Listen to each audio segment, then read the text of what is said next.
बैठे हैं जिसमें सभी। जीवन है एक कश्ती,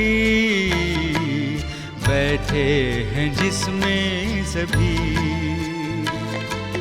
लगती है बढ़ती जाए, असल में वो बढ़ ना पाए।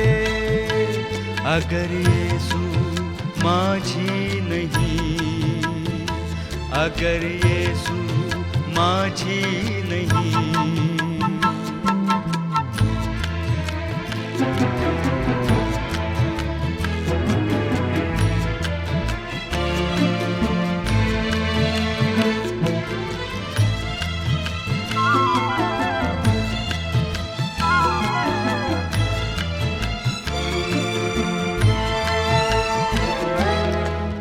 चाल आए तूफान आए, घबराए दिल ये मेरा। चाल आए तूफान आए, घबराए दिल ये मेरा। यीशु बनेगा तेरा सहारा, आज़मा ले तू उसको जरा। आज़मा ले तू उसको जरा। जीवन है एक कश्ती, बैठे हैं जिसमें सभी। लगती है बढ़ती जाए, असल में वो बढ़ ना पाए।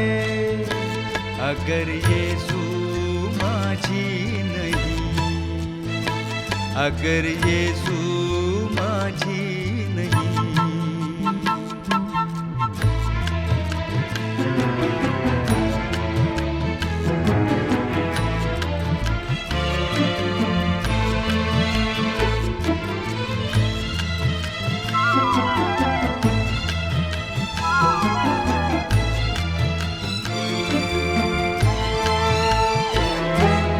रास्ता कठिन और लंबा सफर हो, छाया हो अंधियारा। रास्ता कठिन और लंबा सफर हो, छाया हो अंधियारा। यीशु ही है जो पार लगाए, पहुँचाएगा वो किनारा। पहुँचाएगा वो किनारा। जीवन है एक कश्ती, बैठे हैं जिसमें सभी। जीवन है एक कश्ती, बैठे हैं जिसमें सभी। प्रभु यीशु मसीह के मधुर नाम में आप सबको जय मसीह की। मसीह की दृष्टांतों की इस श्रृंखला में आप सबका स्वागत है। हम बात कर रहे हैं यीशु मसीह के दृष्टांतों के विषय में, और उन दृष्टांतों के विषय में जानने की कोशिश कर रहे हैं कि उन दृष्टांतों का प्रभाव जो है हमारे जीवन पर कितना है भी या नहीं। जी हाँ, जब हम इस दृष्टांतों के विषय में पढ़ते हैं तब हम पाते हैं कि इसमें बहुत सी ऐसी बातें हैं जो हमारे जीवन में बहुत लाभदायक होती हैं, और प्रभु यीशु मसीह ने दृष्टांतों के विषय में बातचीत की है। आज ऐसी एक दृष्टांत के विषय में मैं आपसे बातचीत करने जा रहा हूं, धनवान व्यक्ति और लाजर। जी हाँ, ये धनवान व्यक्ति और लाजर का एक दृष्टांत है। आप ये वो लाजर मत समझिएगा जो मार्था और मरियम का भाई था। जी हाँ, वो लाजर हकीकत में था, परंतु ये एक दृष्टांत है। यीशु मसीह ने एक धनवान व्यक्ति को रखा है और एक ऐसे निर्धन व्यक्ति को रखा है जो बहुत गरीब है, लाचार है, मोहताज है, परंतु यीशु मसीह ने उसको एक नाम दिया है लाजर। या आप यूं सोच सकते हैं कि यीशु मसीह ने वो लाजर नाम इसलिए रखा होगा क्योंकि वो लाजर से प्यार करता था। लाजर नाम के एक व्यक्ति से प्यार करता था जिसकी बहनों का नाम मरियम और मार्था था। आज मैं उसी के विषय में आपसे बातचीत करना चाहूँगा, और ये दृष्टांत को बहुत अच्छे से शांतिपूर्वक बैठकर जरा समझने की कोशिश कीजिएगा कि आखिर प्रभु यीशु मसीह क्या चाह रहा है। खास तौर से उन व्यक्तियों के लिए मैं बातचीत करना चाहूंगा, उन व्यक्तियों से कहना चाहूंगा जो धन से ज्यादा प्यार करते हैं, जो धन के लोभी हैं, जो धन को बहुत ज्यादा महत्व देते हैं अपने जीवन के अंदर। जी हाँ, धनवान व्यक्ति जरा इस बात को जरा ध्यान से सोचें, या जिनको पैसे का लोभ और लालच बहुत ज्यादा रहता है, वो इस बात को समझें और समझने की कोशिश करें कि परमेश्वर का वचन क्या कहता है। मेरे साथ निकाल लीजिए लूका की इंजील, उसका 16 अध्याय, उसके 19 पद से लेकर 31 पद तक है। सबसे पहले मैं 19 से 21 पद पढ़ना चाहूंगा। यहां पर लिखा हुआ है, एक धनवान मनुष्य था जो बैंजनी वस्त्र और मलमल पहनता था और प्रतिदिन सुख विलास और धूमधाम के साथ रहता था। लाजर नामक एक कंगाल घाव से भरा हुआ उसकी डेवढ़ी पर छोड़ दिया जाता था, और वह चाहता था कि धनवान की मेज पर की झूठन से अपने पेट भरे, यहाँ तक कि कुत्ते भी आकर उसके घाव को चाटते थे। यहाँ पर ये दो व्यक्ति हैं, दोनों की स्थिति में जमीन और आसमान का अंतर है। एक व्यक्ति के पास इतना धन है और इतना खाने पीने को है जो बयान नहीं कर सकते। वह अच्छे वस्त्र पहने हुए हैं, मलमल के वस्त्र पहने हुए हैं, कीमती वस्त्र है, और रोजाना उसके यहाँ खूब खुशबूदार भोजन बनता है। ये लाजर उसकी ड्योढ़ी पर छोड़ दिया जाता था। ऐसा लगता था जैसे वो चलने फिरने में भी लाचार हो, या बहुत सी बीमारियों से ग्रस्त हो, या परेशान हालत में हो। वहाँ कई खूबियाँ उसके अंदर, कई चीज़ें उसके अंदर हो सकती हैं। ये व्यक्ति लाजर जिसका नाम है, उसकी ड्योढ़ी पर छोड़ दिया जाता था कि जो भी झूठन या झूठा खाना जो बेकार हो गया, अब खाया नहीं जा सकता है, उसको बाहर फेंक दिया जाता है ताकि उसको कुत्ते वगैरह या जानवर खा लें। मगर वो लाजर उस खाने को, उस भोजन को खाता था। इस धनवान व्यक्ति के अंदर उस लाजर को देखकर जब वो अपने घर से निकलता होगा और उसके यहाँ का झूठा खाना वो खाता हुआ देखता होगा, तो कोई भी दया भावना नहीं आती, किसी भी प्रकार के इसके अंदर से दया नहीं दिखाई देती है। परंतु ये लाजर बेचारा बहुत परेशान हालत में है, गरीबी में है, बीमारी में है, परंतु ये वहाँ पर पड़ा है, किसी से कुछ नहीं कह रहा है, जो कुछ भी झूठन मिलती है उसको खा लेता है। और यहाँ तक कि उसके जो घाव हैं उसके शरीर पर, वो कुत्ते आकर उसके घाव को चाटते थे। वो बेचारा ऐसे ही पड़ा रहता था, उनसे भी कुछ नहीं कह पाता था। ऐसी पोजीशन में वो व्यक्ति था जिसका नाम लाजर है। परंतु इस व्यक्ति के अंदर उस व्यक्ति को देखकर जरा सी भी दया भावना नहीं थी। आज सही में आज की ये जो दुनिया है, अगर हम इस अंतिम दुनिया के बारे में देखें, इस अंतिम दुनिया के बारे में सोचें कि ये अंतिम समय में जो हम रह रहे हैं, आज किसी के अंदर प्रेम, मोहब्बत, दया भावना ये कुछ भी नहीं पाया जाता है। सब सिर्फ अपने लिए और सिर्फ अपने लिए जीते हैं। वो जो कुछ भी करते हैं तो सिर्फ अपने स्वार्थ के लिए करते हैं। अगर वो किसी को प्यार भी कर रहे होते हैं तो अपने स्वार्थ के लिए कर रहे हैं। आज मैंने देखा है कि एक सफेद रंग के जो कुत्ते होते हैं, उनको अच्छे एसी रूम में सुलाया जाता है, सोफा सेट पे सुलाया जाता है, डनलप के बिस्तरों पे सुलाया जाता है। परंतु उन गरीब मोहताज जो बहुत सी ठंड में, बरसात में, गर्मी में परेशान रहते हैं, मारे मारे थितारे फिरते हैं, उनके पास रहने को घर नहीं है, उनके पास तन ढकने को कपड़े नहीं है, उनके पास ओढ़ने को चादर तक नहीं है, उनकी ओर दृष्टि करते हैं तो कुछ नहीं होता है। अगर उनका कोई, मैंने बहुतों के घरों में देखा है कि उन्होंने जो कुत्ता पाल रखा है वो उससे इतना प्यार करते हैं, अगर वो मर जाएगा तो उस दिन वो खाना नहीं खाएंगे और बहुत आंसुओं से रोते रहेंगे उस कुत्ते के लिए। ऐसा लगता है मुझे कि इस जमाने में कुत्ते की वैल्यू ज्यादा है और इंसान की कम है। आज इंसान की वैल्यू नहीं है। इंसान को नहीं समझ रहा है, उस इंसान को नहीं समझ रहा है जिसको परमेश्वर ने अपने ही पवित्र हाथों से बनाया है। कितनी अजीब सी बात है, कैसी विडंबना है। सोचिए इसको, कैसी विडंबना है आज के इस संसार के लिए।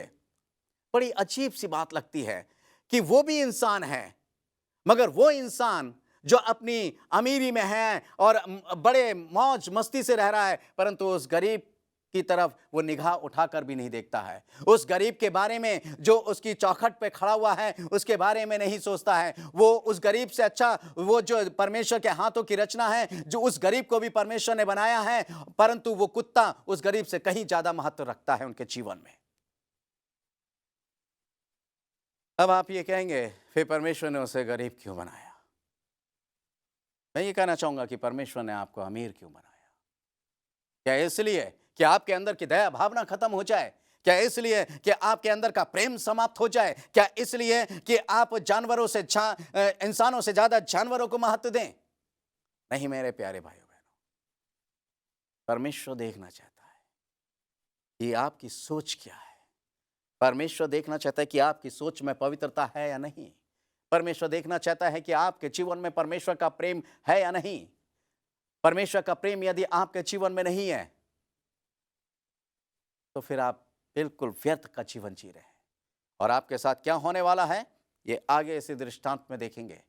समझ जाइए कि क्या होने जा रहा है। आप इस दृष्टांत को बहुत धीरज के साथ सुने कि जितने आज जानवरों को ज्यादा प्यार करते हैं और मनुष्यों को तुच्छ नजर से देखते हैं, और खास तौर से उन मनुष्यों को जो इस दुनिया में लाचार, मोहताज और गरीबी की स्थिति में जी रहे हैं,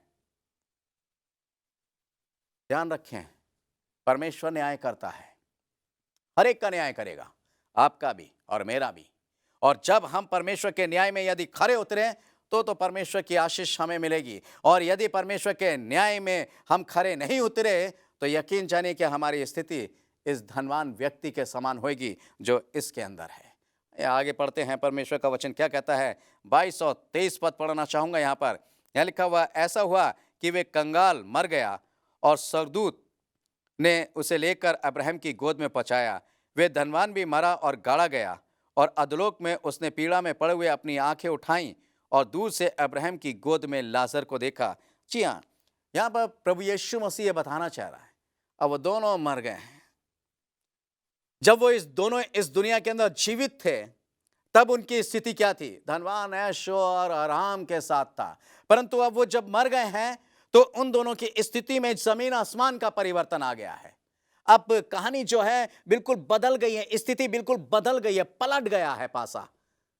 धनवान व्यक्ति कहां पर है? नरक की आग में उसे दिखाया जा रहा है कि वो नरक की आग में है। उस नरक की आग की पीड़ा से वो तड़प रहा है। और जब उसने देखा कि जो लाजर है, जो मेरी डेड़ी पर पड़ा रहता था, जो झूठन खाता रहता था, जिसको ऊपर से लेकर नीचे तक बीमारी से ग्रस्त था, फोड़ों से ग्रस्त था, उसके फोड़ों को कुत्ते चाटते थे, उस व्यक्ति को वो देख रहा है। कैसी हालत में?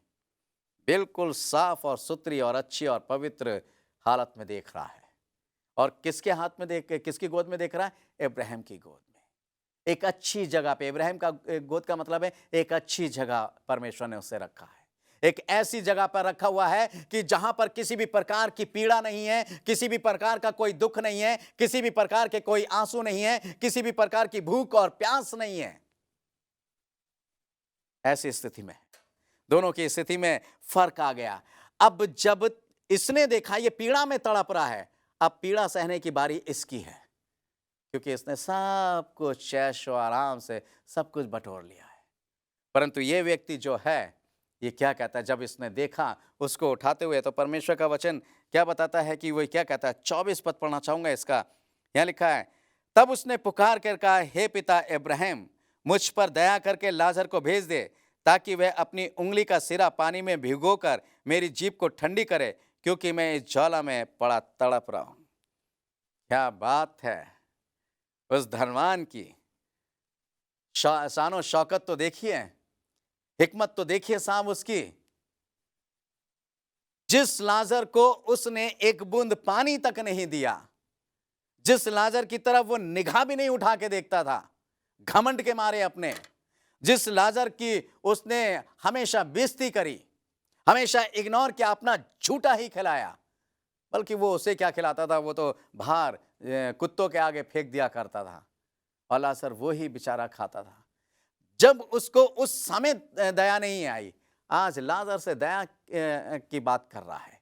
आज वो कह रहा है, हे पिता इब्राहिम, तू लाजर को मेरे पास भेज दे, ताकि उंगली का एक सिरा भिगोकर मेरी जीभ पे रख दे, कि कुछ तो मेरी ज्वाला ठंडी हो जाए। जब ये धनवान इस दुनिया में था तब इसने उसकी ज्वाला, जो पीड़ा से तड़प रहा था, जो परेशान था, उसकी तड़प को शांत नहीं किया, उसके दुख को शांत नहीं किया, उसकी परेशानी से उसको शांत नहीं किया। आज शांत करने की बात कर रहा है, क्योंकि आज खुद पर जो पड़ रही है, आज खुद जो उस पीड़ा को भुगत रहा है, आज खुद जो उस दर्द को महसूस कर रहा है, कभी उसने लाजर के दर्द को महसूस नहीं किया। जी हाँ मेरे प्यारे भाइयों बहनों, जब तक हम किसी के दर्द को महसूस नहीं करेंगे तब तक हमें पता नहीं चलेगा कि किसी का दर्द क्या होता है। जब हमें हमारे ऊपर दर्द आता है, जब हम उस दर्द के दौर से गुजरते हैं, जब हम उस परेशानी से गुजरते हैं, तब हमें समझ में आता है कि वो व्यक्ति सही माने में कितना परेशान था, कितना दुखी था, कितना दर्द से तड़प रहा था। तब उस दर्द का एहसास आता है जब वही बात सेम हमारे ऊपर होती है। और इसलिए परमेश्वर का वचन एक बात कहता है, मैं पढ़ाना चाहूँगा। मत्ती की इंजील उसका 5 अध्याय उसके 7 पद में लिखा है, धन्य हैं वे जो दयावंत हैं क्योंकि उन पर दया की जाएगी। जी हाँ, धन्य है वो, यानी आशीष का कारण है, परमेश्वर के अनुग्रह का कारण है वो, परमेश्वर के करुणा का, परमेश्वर की दया के पात्र हैं वो जो दूसरे पर दया करते हैं, क्योंकि उन पर भी दया की जाएगी। हाँ मेरे प्यारे भाइयों बहनों, यदि आप किसी पे दया करते हैं तो आप पर भी दया की जाएगी, परंतु यदि आप किसी पे दया नहीं करते हैं तो फिर आप पर भी दया नहीं की जाएगी। आप जानते हैं, मुझे एक बात बहुत अच्छी लगती है, मदर टेरेसा के बारे में मैं आपको बताना चाहूंगा। बहुत से लोग भारत रत्न बने, भारत रत्न ऐसे नहीं बना जाता है, मगर जब मदर टेरेसा को भारत रत्न की उपाधि दी गई तो मन उत्साहित हुआ, मन के अंदर बहुत से सवाल उठे, परंतु उन सारे सवालों का सिर्फ एक ही जवाब मिला है, और वो एक जवाब यह है कि जो मदर टेरेसा थी उसने बहुत से लोगों पर दया करी। वो बहुत से अपंग लोगों को, जो चल नहीं सकते थे, जो फिर नहीं सकते थे, उनको अपने यहां उठाकर ले आती थी और उनकी सेवा करती थी। जो बेचारे गंदगी कर देते थे वो वहीं पे उनकी, उसने वॉमिट को साफ करा, उनकी गंदगी को साफ करा, उनके कपड़ों को साफ किया। उसने घिन नहीं मानी। सही माने में सच्ची सेवा इसको कहा जाता है, सही माने में सच्ची दया इसको कहा जाता है। अपनों पर तो बहुत से लोग दया करते हैं, हाँ साहब मेरा भाई है तो दया तो करनी है, मेरी बहन है तो दया तो करनी है, मेरा पिता है तो दया तो करनी है, मेरा पड़ोसी है तो दया तो करनी है, मेरा रिश्तेदार है तो दया तो करनी है। परंतु उन पे दया करना सबसे बड़ी बात होती है जब हमारा कोई भी वो कुछ ना लगता हो, परंतु एक इंसानियत के नाते वो एक इंसान है, और उस इंसान को सिर्फ हमें इतना समझना चाहिए कि जैसे परमेश्वर ने मुझे बनाया है वैसे ही परमेश्वर ने उसे भी बनाया। जिस समानता, जिस स्वरूप में परमेश्वर ने मुझे रचा है, उसी समानता, उसे स्वरूप में परमेश्वर ने उसे भी रचा है। जिस पवित्रता के साथ परमेश्वर ने मुझे रचा है, उसी पवित्रता के साथ परमेश्वर ने उसे भी रचा है। ये बात दिमाग के अंदर होनी चाहिए, और इसलिए दया करनी चाहिए। कहता है कि धन्य है वो जो दयावंत हैं क्योंकि उन पर भी दया की जाएगी। और इसलिए मदर टेरेसा को अगर भारत रत्न कहा गया है तो सिर्फ इस बात के लिए क्योंकि वो दयावंत थी, उसने बहुत से लोगों पर दया करी।